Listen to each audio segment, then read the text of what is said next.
Bismillahirrahmanirrahim. Assalamualaikum warahmatullahi wabarakatuh. Alhamdulillahi rabbil alamin. Wa bihi nasta'inu ala umuri dunya waddin. Asyhadu an la ilaha illallah wahdahu la syarika lah. Wa asyhadu anna Muhammadan abduhu wa rasuluh. Allahumma salli wa sallim wa barik ala nabiyyina Muhammadin wa ala alihi wa ala ashabihi wa ala junudihi wa man tabi'ahum bi ihsanin ila yaumiddin, amma ba'd. Al-mukarramun wal muhtaramun, para alim ulama, para sesepuh, jadi sepuh, mobil khusus pengurus takmir Masjid An-Nur Jatiraya, hadirin hadirat jamaah sholat subuh yang dimuliakan oleh Allah Subhanahu wa Ta'ala. Alhamdulillah wa syukurillah, puji serta syukur tidak henti-hentinya, tidak bosan-bosannya kita aturkan kehadirat Allah Subhanahu wa Ta'ala yang hingga sampai detik ini, sampai menit ini Allah Subhanahu wa Ta'ala masih memberikan kepada kita nikmat sehat walafiat. Amin Allahumma amin. Tengah-tengah situasi kondisi saudara kita yang berada di Jawa Barat sana, khususnya di daerah Cianjur, sedang menderita karena musibah gempa bumi telah terjadi di sana. Mudah-mudahan diberikan kesabaran dan mudah-mudahan kita yang ada di sini diberikan oleh Allah Subhanahu wa Ta'ala keselamatan. Amin Allahumma. Salawat serta salam tak lupa mari kita aturkan kepada baginda Nabi besar Muhammad sallallahu alaihi wasallam, kepada keluarganya, sahabat-sahabatnya, tabi'in-tabi'innya, serta kepada seluruh pengikut ajarannya hingga akhir zaman. Bapak Ibu rahimakumullah, kita bertemu lagi dalam kajian kitab Al-Hikam karya Imam Ibnu Athaillah As-Sakandari. Dan pada kesempatan pagi hari ini kita memasuki hikmah yang kelima. Al-hikmatul khamisatu, hikmah yang kelima. Qala Imam Ibnu Athaillah As-Sakandari rahimahullahu wa nafa'ana Allahu bi ulumihi. Berkata Imam Ibnu Athaillah As-Sakandari, semoga Allah memberikan rahmat kepadanya dan memberikan kemanfaatan atas ilmu-ilmunya kepada kita semua. Ijtihaduka fima dominalaka wa taksiruka fima tuliba minka dalilun ala intimasil basirati minka. Terjemahannya kurang lebih begitu. Kesungguhanmu atau keseriusanmu untuk mencari sesuatu yang sudah dijaminkan oleh Allah kepadamu, dan kelalaianmu untuk mencari, melaksanakan sesuatu yang itu diperintahkan oleh Allah kepadamu, itu bertanda butanya mata hati. Bisa dipahami Pak ya? Nah, nanti saya coba jelaskan penjelasan dari para ulama tentang hikmah yang kelima. Saya ulangi lagi. Ijtihaduka fima dominalaka, kesungguhanmu mencari sesuatu yang itu sudah dijaminkan oleh Allah kepadamu. Wa taksiruka fima tuliba minka, dan kelalaianmu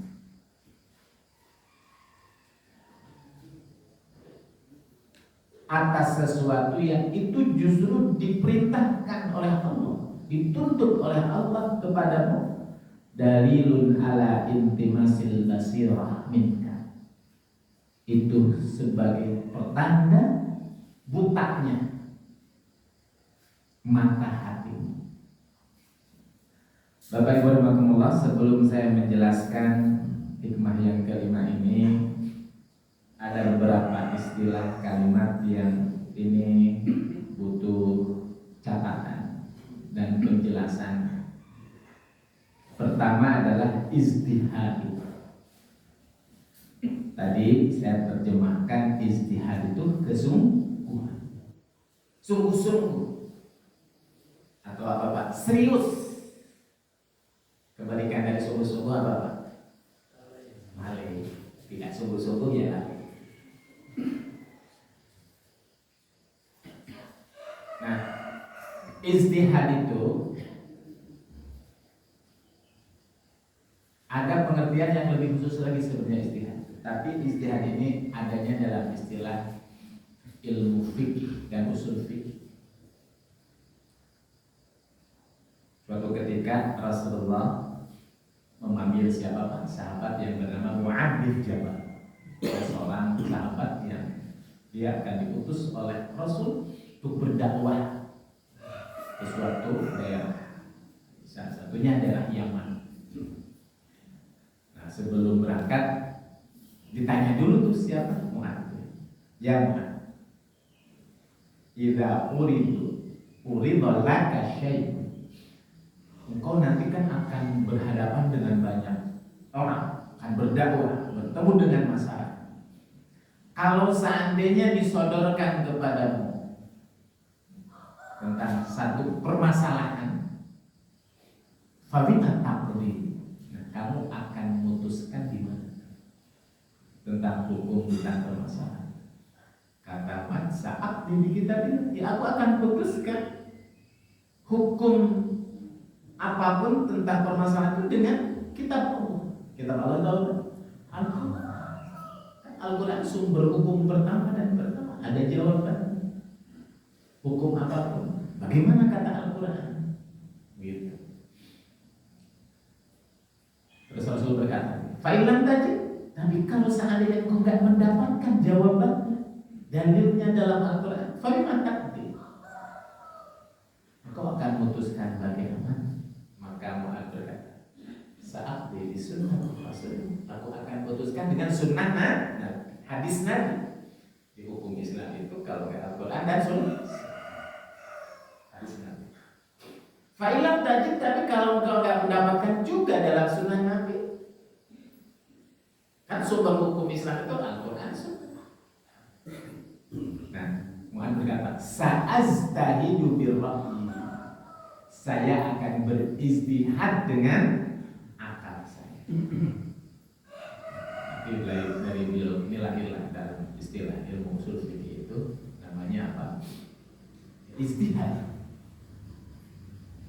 Ijtihad itu kemudian didefinisikan oleh para ulama fikih itu adalah mencurahkan segala kemampuan yang dimiliki oleh para ulama untuk memunculkan suatu keputusan hukum pada permasalahan yang itu tidak ada di zaman Nabi, tapi itu butuh jawaban. Gimana caranya? Gitu. Nah, para ulama dengan kemampuan ilmu yang dimilikinya berusaha hingga kemudian nanti dia memutuskan, oh, bayi tabung itu bisa haram bisa halal, kan itu kan. Biasanya ijtihad itu terjadi pada sesuatu yang itu memang di zaman Nabi gak ada, tapi butuh jawaban. Karena ini kebutuhan. Contoh apa Pak? Yang dulu di zaman Nabi gak ada, sekarang ada, tapi perlu ada jawaban.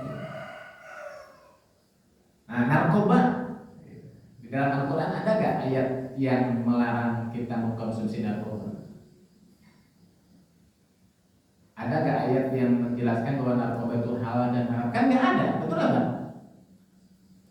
Yang disebutkan apa? Hurrimat alaikumul maitatu waddam walahul khinzir wa ma uhilla.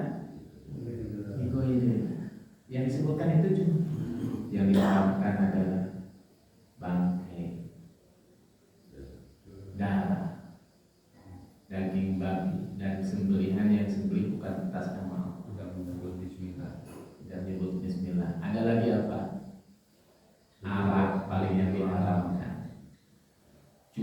kan itu ya. Nggak ada narkoba. Tapi ini harus ada jawaban. Gimana caranya? Berusaha. Oh, ternyata di dalam Al-Quran itu ada makanan, minuman yang nggak boleh apa? Khamr.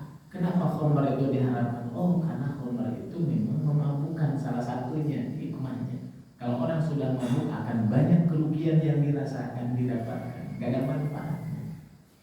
Kalau arak saja yang itu cuma memabukkan bisa jadi haram, ini sabu-sabu bisa merusak, betul nggak Pak? Bahayanya lebih besar, haram juga. Nah, ini contoh ijtihad. Jadi ijtihad itu apa? Kesungguhan. Makanya di dalam terjemahan hikmah yang kelima ini kita artikan ijtihad itu adalah kesungguhan. Di sini Imam Ibnu Ajibah berkata, Bapak Ibu, qala asy-syaikhu Ibnu Ajibah, berkata asy-syaikh Ibnu Ajibah. Ini termasuk murid-muridnya, pengikutnya, pengarang kitabnya Imam Ibnu Ajibah. Al-ijtihadu fi syai' istibragul juhdi wa taqati fi talabi. Jadi ijtihad itu bersungguh-sungguh untuk meraih sesuatu, mencapai sesuatu, mendapatkan sesuatu dengan mencurahkan segala potensi pikiran, untuk memikirkan gimana saya mendapatkan yang saya inginkan. Fisiknya juga. Nah, kalau seorang mahasiswa atau calon mahasiswa, orang yang baru lulus studi ingin dapat kuliah di perguruan tinggi, ijtihadnya apa? Waktunya habis, belajar, menghafal malamnya, ikut bimbingan, gitu ya. Itu namanya ijtihad. Kalau dia tidak ijtihad apa? Santai saja, gitu. Nah, ini yang pertama Pak ya, istilah yang pertama dulu. Itu nama ijtihad. Yang kedua Bapak Rahimahullah, wa taksir huwa at-tafritu wa tadyi. Taksir kebalikannya ijtihad. Taksir itu apa? Kelalaian, santai gitu saya, atau keteledoran. Taksir. At-tadyi itu adalah apa? Menyia-nyiakan. Gitu. Itu namanya taksir. Kemudian di sini ada lagi istilah apa? Wal basirah. Tadi disebutkan kesungguhanmu untuk mencari sesuatu padahal itu sudah dijamin oleh Allah pasti mendapatkannya. Sementara kelalaianmu untuk berusaha meraih sesuatu, mendapatkan sesuatu padahal Allah memerintahkan kamu harus serius. Itu pertanda butanya al-basirah, mata hati. Saya terjemahkan al-basirah itu apa Pak? Mata hati. Kenapa? Karena di sini Bapak Ibu Rahimahullah, Imam Ibnu Ajibah berkata wal basirah nadirul qalbi. Jadi basirah itu pandangan hati. Ingat Bapak Ibu, kita ini punya dua pandangan ya. Satu pandangan apa Pak? Mata. Yang kedua pandangan hati. Cara kita melihat sesuatu itu ada yang melihat dengan mata, ada yang melihat dengan hati. Ya. Kata Imam Ibnu Ajibah, wal basirah la tara ila al-ma'ani wal basar la yara ila al-mahsusat. Jadi kalau pandangan hati itu yang dilihat itu sesuatu yang batin, sesuatu yang maknawi. Tidak selalu yang dilihat itu kasat matanya saja, tapi apa di balik kasat mata? Kita sering mendengar istilah mata hati itu. Kalau pandangan mata itu kan yang dilihat sesuatu yang nampak saja, betul? Ingat yang namanya pandangan mata itu selalu benar, betul nggak? Pandangan mata itu menipu. Tidak semuanya benar. Contoh Bapak Ibu, kalau kita lagi di jalan raya, jalan aspal Bapak Ibu, kita melihat dari kejauhan ketika pas matahari sangat terik panas, itu dilihat itu kayak ada apa namanya? Air yang menggenang ya. Kalau istilahnya itu fata morgana. Mata kita tuh mengatakan ini ada air yang menggenang. Tapi ketika pas didatangi ada gak? Gak ada. Nah itu pandangan mata. Pandangan mata itu tidak selalu benar. Kadang sesuatu yang nampak tidak menunjukkan apa sesungguhnya. Tapi pandangan hati itu, asal hatinya jangan yang buta, jangan yang rabun hati. Ya. Kata Imam Ibnu Ajiblah, al-basira la taro ila al-latif. Jadi hati itu yang dilihat itu kecuali apa? Bukan yang kasat-kasat saja, tapi apa? Yang tersembunyi. Mungkin banyak orang lain kan mengetahui. Kalau buta mata hatinya, ya nggak nampak. Tapi kalau hatinya bersih, hatinya tajam, maka baginya akan nampak mana yang benar, mana yang salah. Nah, Bapak Ibu rahimakumullah, kata Imam Ibnu Athaillah, ijtihaduka. Kalau kita sungguh-sungguh serius habis-habisan tos-tosan Bapak Ibu untuk mendapatkan sesuatu, padahal itu sudah dijamin kita mendapatkannya. Siapa yang menjamin, Pak? Allah.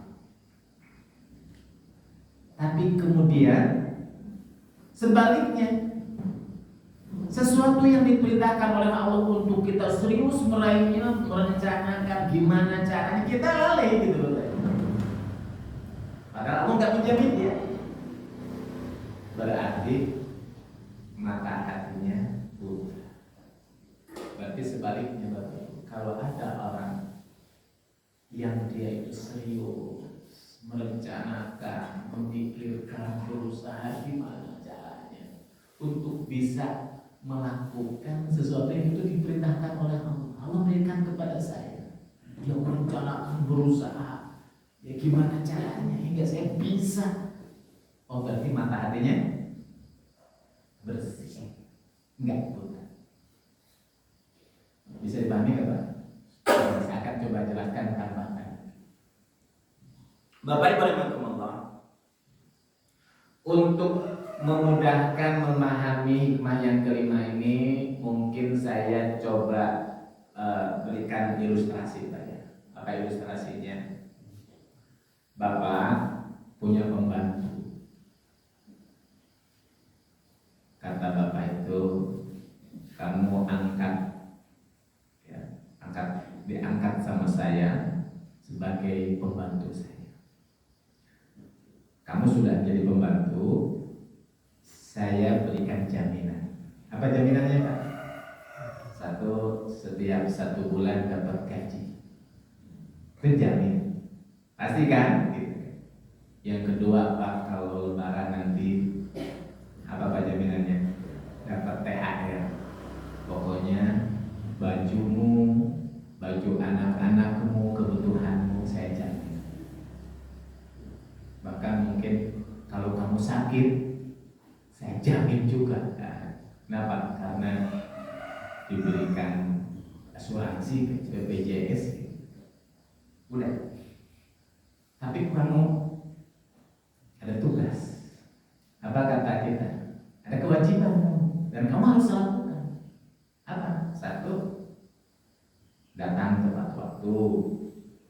Kalau sudah datang ke rumah, 1 pertama kali bersih-bersih di rumah. Terus apa lagi Pak? Itu bak mandi isi misalnya. Terus apa lagi? Kebun bersihkan. Pokoknya kerjakan kewajibanmu, tugasmu. Bahkan kamu tiba-tiba ini pembantu ketika sudah kerja di rumah kita, padahal kita sudah berikan jaminan kamu akan digaji 1 bulan sekali. Kalau anakmu sakit, aku akan obati. Sekolah dijamin.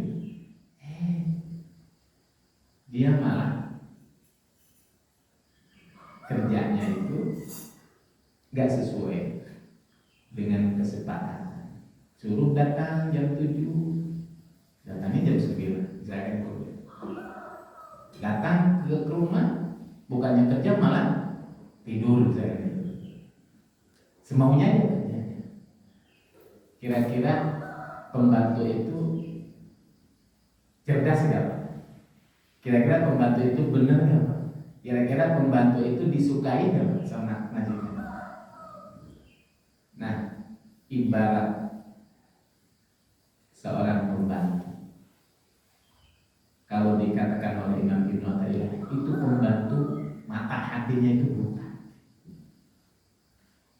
Begitu juga hidup kita, kata Imam Ibnu Athaillah.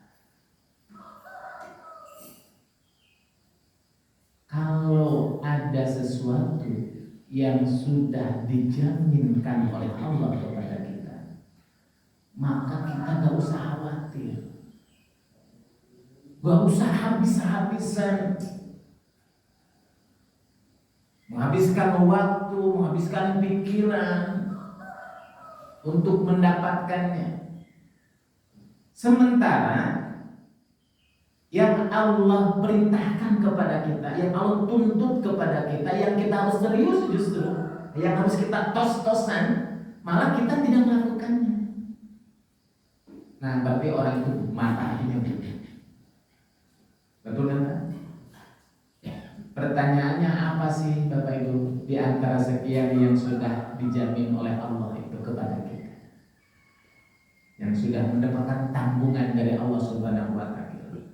Salah satu di antaranya apa? Urusan Bapak? Rizki. Betul kan? Masalah urusan rizki itu kita gak usah terlalu khawatir. Bukan berarti juga gak boleh mencari, bukan. Jangan kalah dengan urusan akhirat. Ada orang yang kalau masalah urusan dunia Bapak Ibu, dia habis-habisan. Gitu. Waktunya habis, pikirannya habis. Pergi pagi, pulang sore, peras keringat, banting tulang. Ketika dia sudah sukses membangun sebuah kerjaan bisnis, dia mikirkan lagi gimana supaya saya mendapatkan pintu-pintu rezeki lagi. Sukses lagi, cari lagi gitu kan. Serius dalam masalah urusan itu. Padahal kata Allah Subhanahu wa Ta'ala, masalah urusan rezeki itu kan kewajiban Allah, betul? Dijamin semua orang itu pasti dapat. Ya asalkan tetap ada ikhtiar, tidak usah.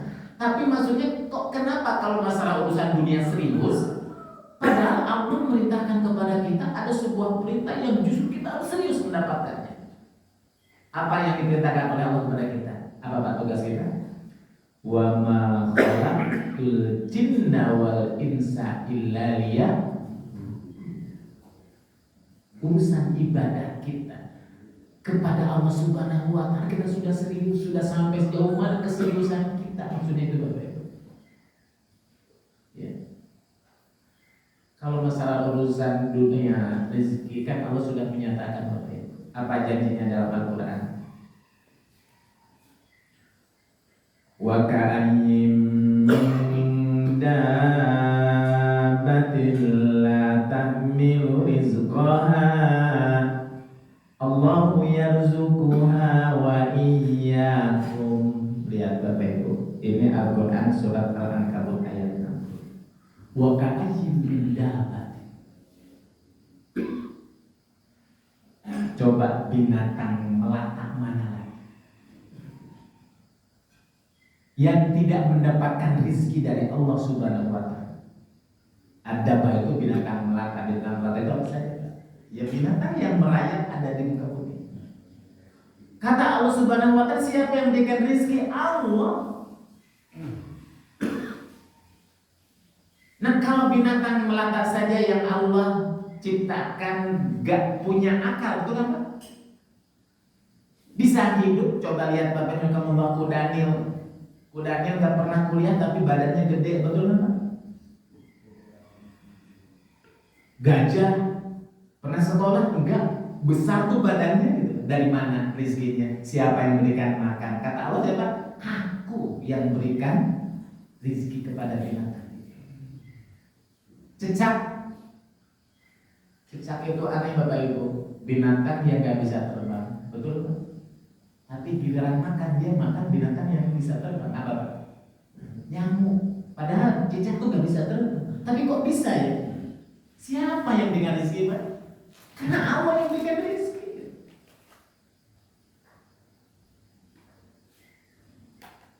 Wala taqtulu auladakum khasyata imlaq nahnu narzuqukum wa iyyakum. Kau jangan membunuh anak-anak kalian karena takut miskin, takut fakir dulu. Bapak Ibu jangan jadi dia. Kalau ada seorang suami istri, seorang ibu hamil punya anak perempuan, itu kan dibunuh. Salah satu alasannya itu takut fakir, takut miskin, takut nggak bisa makan. Kata Allah, nahnu narzuqukum, kami yang berikan rezeki anak-anak kalian itu. Makanya dulu orang tua kita selalu mengingatkan banyak anak banyak rezeki. Ketika Allah Subhanahu wa Ta'ala menciptakan manusia, itu tidak lahir begitu saja. Allah sudah persiapkan dengan rezekinya, betul kan? Anak lahir itu dengan rezekinya. Cuma pintu rezekinya lewat siapa? Orang tuanya. Maka jangan takut, jangan khawatir masalah urusan rezeki. Coba lihat Bapak Ibu Allah, ketika manusia sedang berada di alam rahim, alam apa kandung, butuh makan nggak Pak? Butuh ya. Dari mana makannya? Kok bisa hidup kita ketika berada di alam rahim? Dari mana kita makan? Dari mana kita minum? Allah tahu kita ini butuh makan, maka Allah berikan makanan melalui apa Pak? Tali plasenta itu ya, yang diudel itu kan nyambung tuh, kan dari situ makan. Melalui makanan-makanan, saripati makanan yang dimakan oleh ibunya. Berikan rezeki. Kemudian ketika lahir, Bapak Ibu, ketika lahir berarti tali plasentanya kan dipotong. Lalu dari mana dia bisa makan? Allah sudah siapkan. Allah tahu bahwa ketika bayi lahir itu nggak punya gigi, nggak mungkin bisa masak nasi, nggak bisa mungkin langsung makan nasi itu kan. Allah sudah sediakan langsung itu melalui apa? Nasinya otomatis itu Bapak Ibu. Karena Allah yang berkewajiban memberikan rezeki. Nahnu, kami, kata Allah Subhanahu wa Ta'ala. Ya. ASI Bapak Ibu. Dari ASI yang diberi oleh ibunya. Terus ketika lahir, ini jaminan dari Allah Subhanahu wa Ta'ala. Ya. Nahnu narzuqukum wa iyyakum. Allah menjamin rezeki, termasuk diantaranya sebab dan akibatnya. Yang ketiga, jaminan dari Allah Subhanahu wa Ta'ala. Kata Nabi, Allah tidak akan mematikan seseorang sebelum habis rezekinya. Sebelum habis rezekinya. Kalau sudah habis rezekinya dari Allah Subhanahu wa Ta'ala baru dimatikan oleh Allah Subhanahu wa Ta'ala. Artinya apa? Jangan terlalu risau. Dan jaminan dari Allah Subhanahu wa Ta'ala itu adalah sesuatu yang dijatahkan oleh seseorang, oleh Allah kepada seseorang, tidak akan tertukar. Betul nggak Pak? Jangan merasa, jangan iri kepada harta milik orang lain. Kenapa? Ya emang udah jatahnya. Gak mungkin Allah salah ngasih kepada seorang. Setiap orang sudah diberikan oleh Allah bagiannya. Itu sudah dijamin oleh Allah Subhanahu wa Ta'ala. Karena sudah dijamin, jangan terlalu khawatir. Tapi ada sesuatu yang ini diperintahkan oleh Allah Subhanahu wa Ta'ala. Ya. Yang justru kamu harus mendapatkannya, meraihnya dan bisa menunaikannya. Apa Bapak Ibu? Beribadah kepada Allah Subhanahu wa Ta'ala, menjadi orang-orang yang senantiasa dekat dengan Allah Subhanahu wa Ta'ala. Itu dituntut kita serius. Wa ma khalaqtul jinna wal insa illa liya'budun. Tidaklah kami ciptakan manusia dan jin. Ingat, kamu ini dituntut, diperintahkan oleh Allah untuk beribadah kepada Allah. Nah, urusan ibadah jangan kalah dengan urusan dunia. Serius kata Allah Subhanahu wa Ta'ala. Harus ijtihad, harus tos-tosan. Nah, ketika orang melihat kalau masalah urusan rezeki begitu seriusnya, begitu habis-habisannya, habis waktu, habis pikiran. Tapi kalau urusan untuk urusan Allah, padahal Allah meminta kepada kita untuk serius, kita lalai. Berarti mata hatinya nggak bisa melihat mana yang seharusnya dia tos-tosan serius, mana yang biasa-biasa saja. Oleh karena itulah kita sering begitu membaca ayat-ayat Al-Quran. Kalau masalah urusan ibadah itu hampir semuanya perintah dari Allah kepada kita itu adalah apa? Bagaimana segera serius tos-tosan. Contoh Bapak Ibu, kita segera untuk bertaubat kepada Allah Subhanahu wa Ta'ala. Jangan santai. Dan harus dipikirkan bagaimana agar senantiasa kita bisa selalu bertaubat kepada Allah. Dan kita harus khawatir akan dosa dan hilaf kita. Jangan merasa nanti saja ya. Perintah dari Allah. Wasari'u ila maghfiratin min rabbikum. Wasari'u. Sari'u itu artinya apa? Segera. Allah beritakan kepada kita untuk segera cepat memenuhi panggilan Allah, sholat berjamaah dan sholat Jumat. Perintahnya gimana? Wa idza nudiya lis-sholati min yaumil jumu'ati fas'au ila dzikrillah. Apabila dipanggil oleh Allah Subhanahu wa Ta'ala untuk menunaikan ibadah sholat Jumat, fas'au, segera. Jangan ya. Ibadah kepada Allah, perintah dari Allah Subhanahu wa Ta'ala kepada kita untuk segera mendekat, merapat kepada Allah, datang memenuhi panggilan Allah. Haji, kata Nabi, man aradal hajja falyata'ajjal. Barang siapa yang sudah punya keinginan dan sudah ada kemampuan, syarat dan rukunnya sudah kita miliki, jangan ditunda-tunda, segera. Betul kan? Dan kalau yang belum ada punya perbekalan, berapa? Siapkan gimana caranya supaya kamu bisa.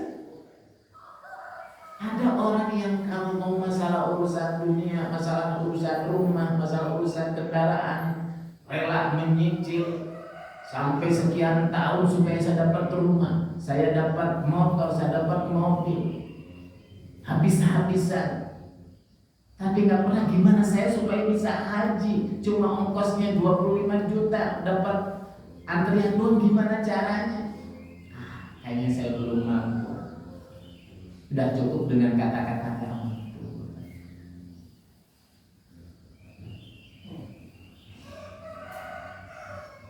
Padahal Bapak Ibu, untuk masalah rezeki sebaliknya Allah Subhanahu wa Ta'ala memberitakan kepada kita. Kalau masalah sholat, haji, tobat, segera. Masalah urusan rezeki itu apa? Jalan saja perintah. Tidak disuruh untuk lari, Bapak Ibu. Walladzi ja'ala lakumul arda dhalulan famshu fi manakibiha.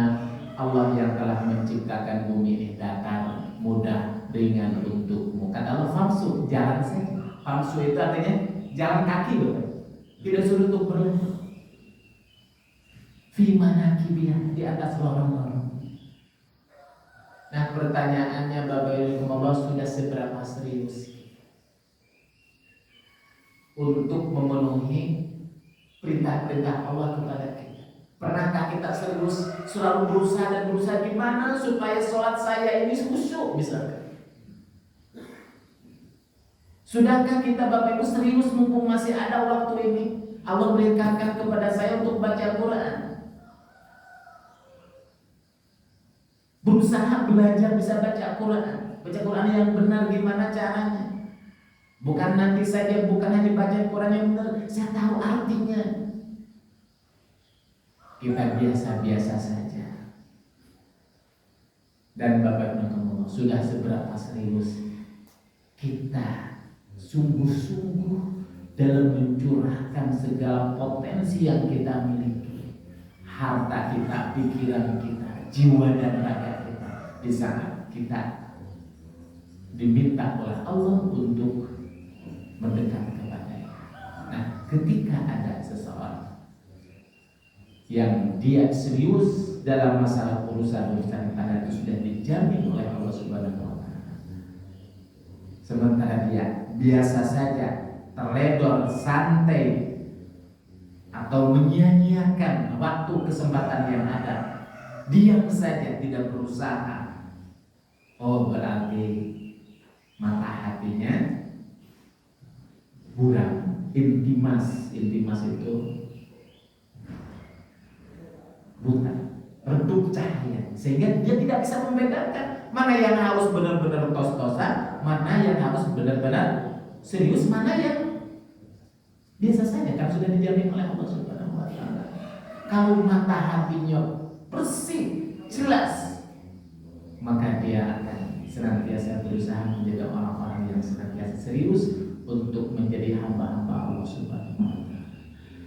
Tapi masalah mata kita kadang-kadang melihat sesuatu itu kan selalu dengan menggunakan kasat mata kita, betul kan? Nah, masalah dunia memang Bapak-Bapak, dunia itu selalu menipu, betul kan?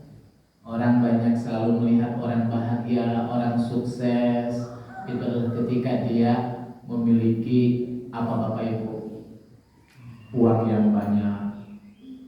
Orang bahagia, orang sukses adalah ketika dia punya rumah, kalau rumahnya besar. Orang sukses, orang bahagia adalah ketika dia melihat orang itu yang punya gajinya gaji besar. Orang yang bahagia, orang sukses adalah orang yang selalu membeli kendaraan, kalau kendaraannya cc-nya besar. Orang bahagia, orang sukses adalah diukur ketika seorang punya istri yang badannya besar, yang besar-besar gitu.